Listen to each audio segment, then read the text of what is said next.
आप सबका स्वागत है। शायद आप में से बहुत कम लोगों को पता होगा कि जब मेरे मन में वक्फ के एक्ट पर काम करने का विचार आया तो सबसे पहले मैंने सैयदना साहब से सलाह मशवरा किया। फिर उन्होंने आपको मेरे पास भेजा तो मैंने इनको 3 साल तक परेशान किया कि आप जरा इसको अपने तरीके से देखिए, आप अपनी लीगल एडवाइस लीजिए, मुझे ड्राफ्ट दीजिए।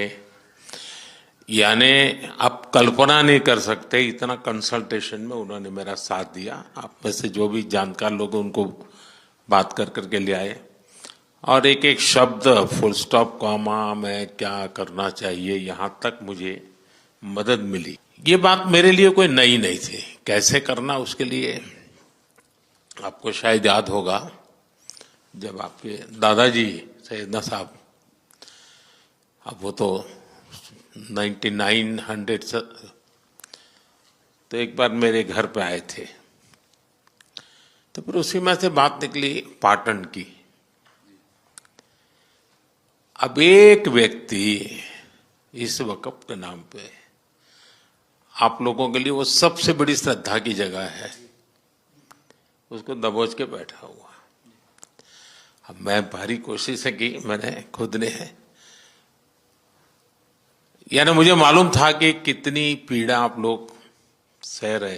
एक्चुअली वक्फ का जो स्पिरिट है आखिर ये किस चीज के लिए, किसके लिए, उसका अगर दुनिया को उत्तम से उत्तम कोई मॉडल दे पाएगा तो सैयदना साहब दे पाएंगे।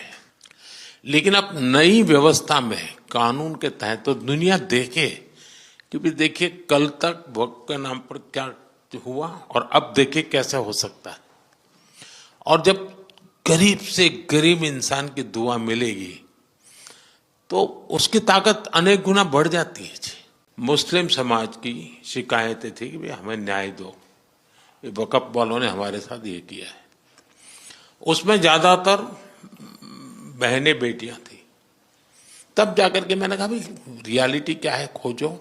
तो ये रातों रात नहीं आया है जी, लगातार 5 साल तक हर बारीक चीज को कोशिश की है सब।